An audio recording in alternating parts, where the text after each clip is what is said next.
तो वेलकम है स्काईपल चैनल में आप सबका। बच्चों, जैसा कि थंबनेल में लिखा था, why 90% students fail in maths. क्यों सिर्फ तुम मैथ्स में फेल होते हो? क्यों तुम्हारे से मैथ्स में कम नंबर आते हैं अगर तुम फेल नहीं होते? क्या कारण है मैथ्स में नंबर कम आने का, मैथ्स समझ में ना आने का, मैथ्स से डर लगने का? ये सारे कारण और प्लस इनके सोल्यूशन आज की वीडियो में हम कवर करेंगे। और चिंता मत करिएगा, इसके लिए क्या होता है, मैथ्स को समझने की खूब प्रैक्टिस करनी पड़ती है। अगर मैथ्स आपको चाहते हैं कि आप मैथ्स में ब्रिलियंट बने, आपके टॉपर से भी ज्यादा नंबर आए, तो मतलब आपको उससे ज्यादा प्रैक्टिस करनी पड़ेगी। तो पूरी जितनी भी चीजें हैं इंपॉर्टेंट मुझे लगती हैं मेरे पूरे थ्रू आउट द करियर में, मैं आपको बताऊंगा। ठीक, चलिए शुरू करते हैं। तो चलिए अब फिर आगे शुरू करते हैं ना अपने टॉपिक को।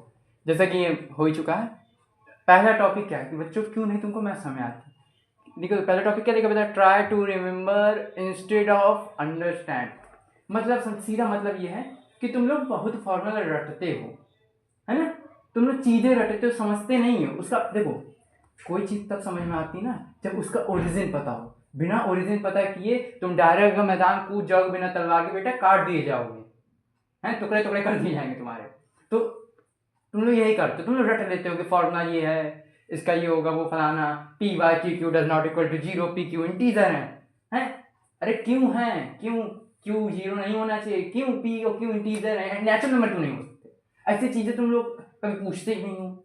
और यही कारण, सबसे बड़ा कारण पता है क्या, तुम लोगों को मैथ्स नहीं आती, तुम लोग मैथ्स में कम नंबर आते, कारण यही है कि तुम लोग याद करते हो, रट लेते हो चीजों को। बेटा ये किया करो, अंडरस्टैंड, समझो कौन चीज क्यों है, हर चीज का कारण होता है दुनिया में।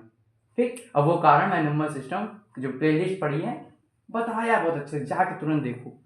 तो वही है, memorising formulas, understanding their origin, कहाँ से आए हैं वो देखो। एक बार तुमको पता चल जाता है ना कि गंगा नदी गौमुख से निकली है ना, तो तुमको फिर दिक्कत नहीं होगी ना कि गंगा जी कहाँ से निकली है। तुमको ये मालूम है गंगा जी शिव जी की जटाओं से निकली है ना, तब तो दिक्कत नहीं है कि गंगा जी कहाँ से है। तब नहीं पूछोगे जिंदगी में गंगा जी कहाँ से, तुमको मालूम है ना, तुम समझा सकते हो क्यों है ना। तो वैसे ओरिजिन हर चीज का इंपॉर्टेंट होता है। चलिए दूसरा चीज, fear the subject before even starting. तुम लोग अभी अभी इतने बड़े बड़े हो, नहीं थोड़े थोड़े बड़े हो गए, थोड़े आगे अभी, अब तुम लोग आए हो 9th में, कुछ 10th में गए, कुछ 11th, कुछ 12th में गए, हैं? ये सारे सभी बच्चों के लिए, सबके साथ यही होता है। तो जेई वालों के साथ भी यही होता है, नीट वालों के साथ भी यही होता है, सबके साथ यही है ना। देखो बेटा, तुम लोग क्या करते हो ना कि शुरुआत हुई नहीं, माथा पकड़ लो ये, अब हमको नहीं आएगी, हैं? क्यों नहीं आएगी? आएगी, तुम लोग डरो मत। बस देखो दो चीज़ करनी है, एक टीचर पे विश्वास, एक प्रैक्टिस। टीचर के उतने में सब हो जाता है, तो एक्स्ट्रा दिमाग लगाने की जरूरत नहीं जो तुम लोग लगा देते हो, है ना।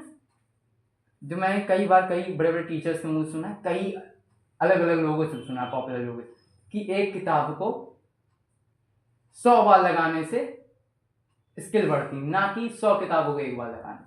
ठीक, अगला देखो, जैसे हाँ कई किस टाइप का माइंडसेट होता है ना बच्चों का, मैथ्स सर बहुत हार्ड है, इससे ज़्यादा हार्ड कोई सब्जेक्ट नहीं है, इससे बढ़िया हम होम साइंस ले लेंगे।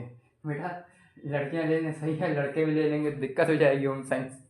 तीसरा बेटा, never build a strong foundation. ये भी बेटा, ये जो टॉपिक है ना, ये यहाँ से ओरिजिन वाले से पूरा मैच खाता है, कोई दिक्कत नहीं।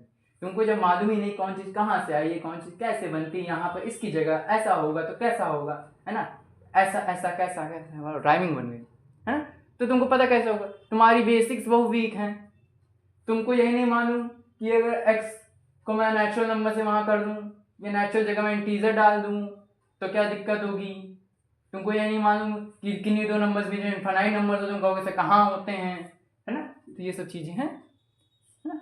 अगला देखो, एवरीथिंग कोलैप्स लेटर। ठीक, हमारे कंप्यूटर महाशय बहुत जल्दी में है, एकदम मास स्पीड है में, चलिए ऊपर आ गया ये, एवरीथिंग कोलैप्स लेटर। ठीक, बाद में कहीं ना कहीं यही बेसिक आपको आगे रुलाएगी।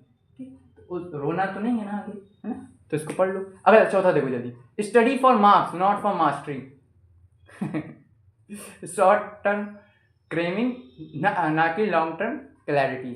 तुम लोग, कई बच्चे तो पता है सोच के रहते हैं, मैं पढ़ा रहा हूँ, तुम जानते हो ना, कई बच्चे सोच के रहते हैं कि बस कैसे भी 9th-10th एक बार सर क्रॉस कर लेना, जिंदगी में कभी बायो ले लेंगे सर, चाहे छीरा फाड़ी कर लेंगे, मगर मैथ्स नहीं लेंगे। तो ये तुम लोग शॉर्ट टर्म के लिए कोई चीज़ रट लेते हो ना बेटा, शॉर्ट टर्म मेमोरी बहुत जल्दी फूलती है, लॉन्ग टर्म मेमोरी बहुत लंबे समय तक याद रखती है चीज़ों को। ठीक, अब जैसे तुम लोग के 2 का टेबल तो आता है ना सबको, तो 2 का टेबल आज तक भूल गए क्या? क्यों नहीं भूले? क्योंकि तुमने उसकी लगभग कम से कम हजारन टाइम, अंग्रेजी मीडियम 1000 टाइम, है ना, लैक्स टाइम, मिलियन टाइम तुमने उसकी प्रैक्टिस की। 2 का टेबल तुमने पढ़ा है, इसलिए तुमको रटा है। अब चाहे कैसे भी पूछे, किसी भी तरीके से 2 8 जा पूछे, 8 2 जा पूछे, कुछ भी पूछ दे तुम बता दोगे। तो वैसे ही लॉन्ग टर्म मेमोरी में उसको डालो, ना कि शॉर्ट टर्म मेमोरी में। ठीक, और ये बेटा, ये सबसे मैं यही कहता हूँ बच्चों को कि मार्क्स के पीछे मत पड़ो यार। वो देखे वो क्या कहते हैं, 3 इडियट, है ना, कुछ था डायलॉग, एक्सेलेंस फलाना दिखाना, ऐसे कुछ पता नहीं, मुझको नहीं याद। अगला देखो, स्किप स्टेप्स वाइल प्रैक्टिसिंग।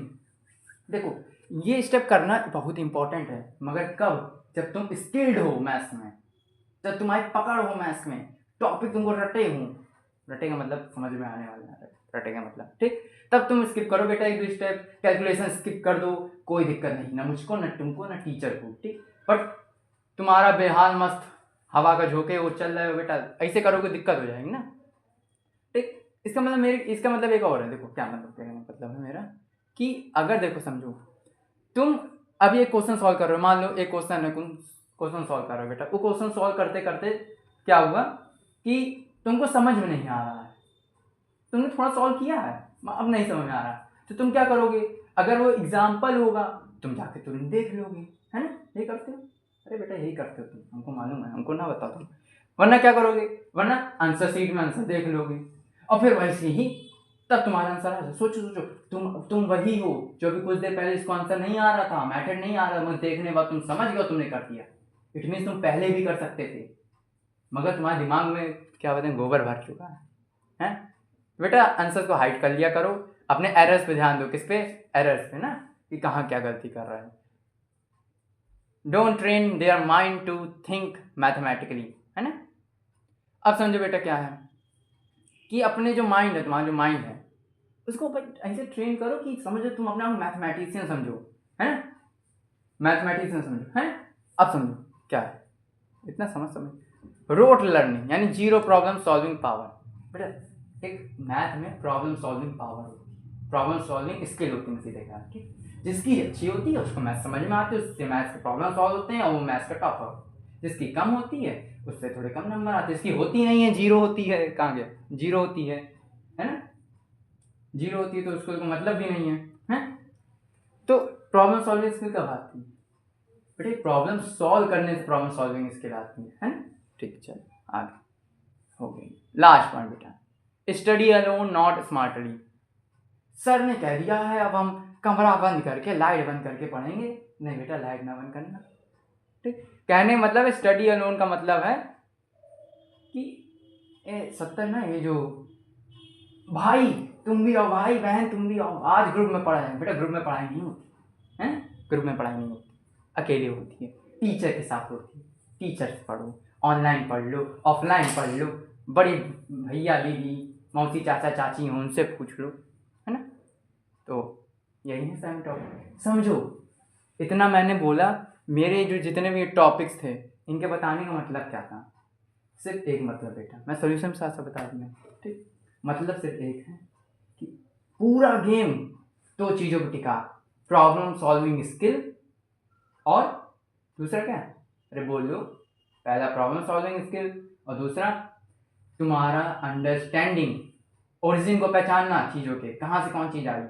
तो बेटा ये तो कॉन्सेप्ट हो गया, अच्छा खासा कॉन्सेप्ट एकदम दर्द, है ना। और दूसरी प्रॉब्लम सॉल्विंग स्किल प्रैक्टिस से आती है, जैसे मैंने पहले ही कह दिया था वीडियो की शुरुआत में, है ना।